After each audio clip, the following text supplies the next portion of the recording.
na ito na nangyari sa Dasmariñas, Cavite, partner. Malungkot to dahil ang nabaril, kasi nakagitgita nata nabaril, isa pa hong empleyado ng isang kumpanya. Oo, na madalas nating makausap rin ng kumpanya na yan dito. Oo. So ngayon, pinaghahanap na ho ata yung salarin dito. Pero nagva-viral to ngayon, partner. Kaya medyo dapat na nating higpitan pa ang pwede pa nating gawing paghigpit sa daan. Laban Ano dyan pa sa bang mga higpit? dapat may mga bantay Oo. o kaya kahit pa ulit-ulit na o magdisiplina, magpasensya, pero meron talagang mainitin ang ulo Yes. Di ba? Hindi nagbibigayan.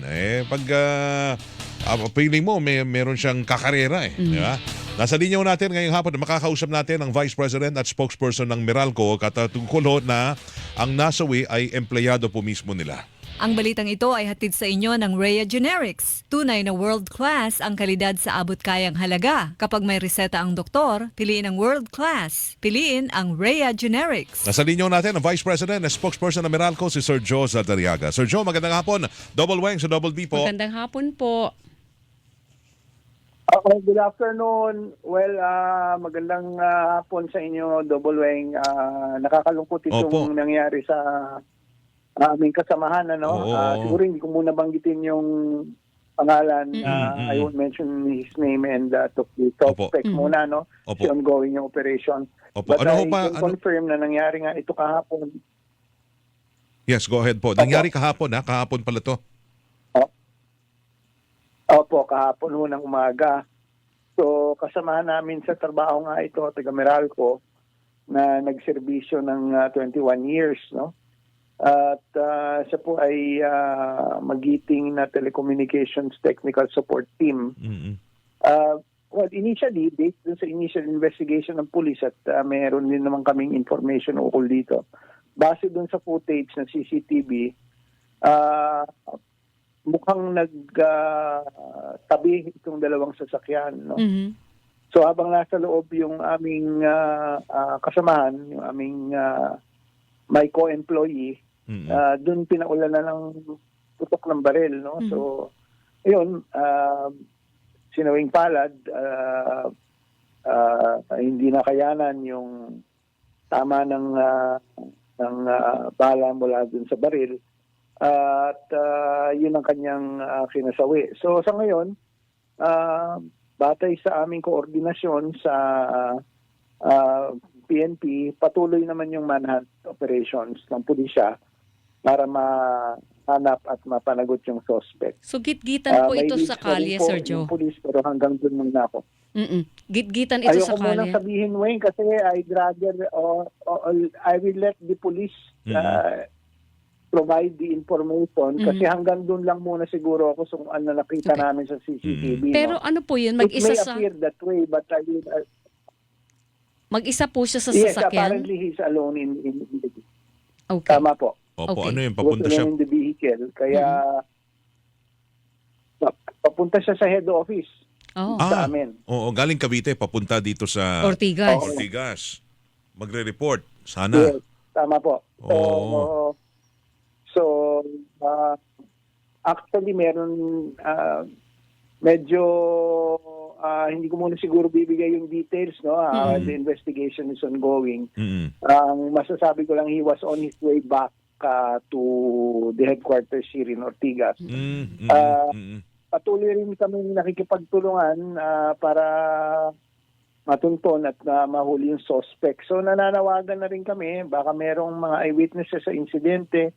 Kung makakatulong po kayo sa investigasyon, maaring pagbigay alam niyong impormasyon sa... Anong detalye niyo ho tungkol ho doon sa sasakyan na pwedeng maibigay ng makatulong siguro ang taong bayan ho dyan? Kung nakikinig ho, pwede magbigay ho ng impormasyon. Siguro yung kung nakuha nila, although kita naman sa CCTV yung plaka, pero kung may iba pa silang additional details, that will be a big help dun sa mga nag-iimbestiga. Pero tuloy-tuloy naman yung pakikipag-ugnayan ng Meralco at ng PNP dyan sa Dasmariñas, Cavite.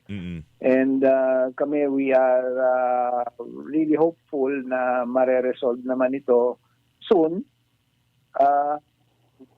We don't know kung naisin niya sumuko, nasa kanya na yon, or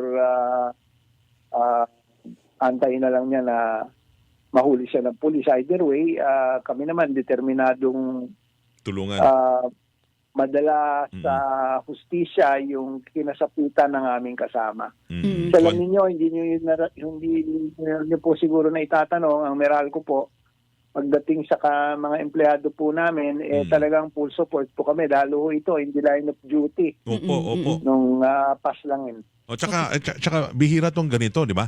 Alam ko, syempre may protocol ho kayo, lalo na kung may dalaw silang sasakyan ng kumpanya, maingat sa pagmamaneho. Dahil hindi lang ho sarili ang dinadala, pati yung pangalan ng kumpanya. Opo, maingat po kami dyan, lalo pag on duty.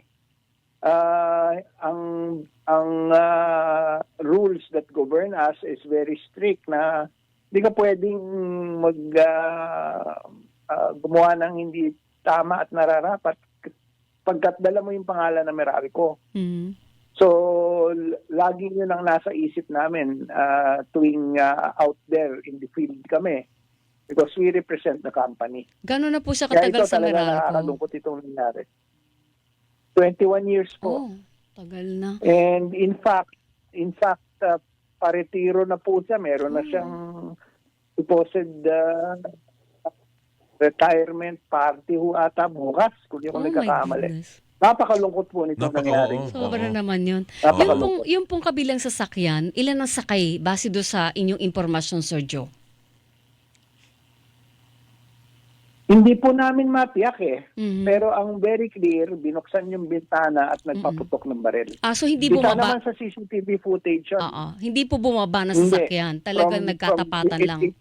It appears, opo, nagkatapatan lang. Pero ang sa amin, sana, kaya ako pananawagan na rin ako sa mga motorista. No? Pairalin ho natin yung hinahon. Kasi nasa huli talaga pagsisisi nito Totoo po yan. Kami namatayan. No, kami namatayan kami ng kasama sa trabaho. Yun namang gumawa nito, at some point in time, kailangan panagutan nito Diba? So, obviously, it's very clear that wala namang armas yung kasamahan namin. Siya meron, pinaulanan ng bala. So, I think that action itself will already determine saan papunta to. Doon po sa CCTV, nakita po ba yung plate number nung kabilang sasakyan? I think kita naman. Kasi pwede mo naman i-expand yun. May technology na tayo ngayon. Correct, opo. So at least meron ng pwedeng maging lead. I am sure naman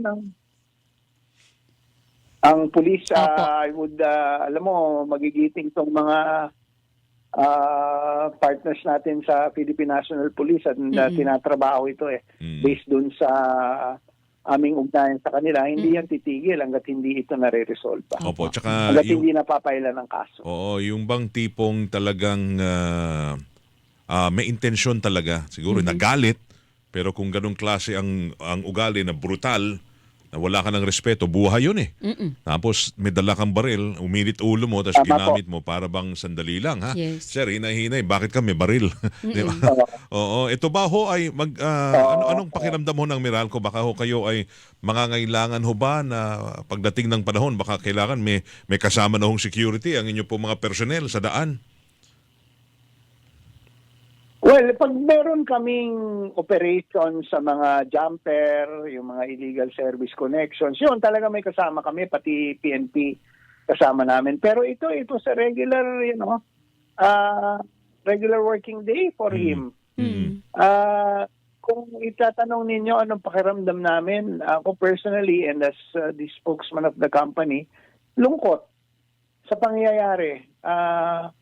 Na namatayan kami ng isang kasamahan matapos ngang mangyari itong insidenteng na to. At veterano na rin maituturing itong kasamahan namin dahil more than 20 years na po sa kumpanya eh. Mm-mm. Mm-mm. So, kumbaga alam naman ninyo ang Meralco, ang ginugugol niyan, lalo yung mga nasa field.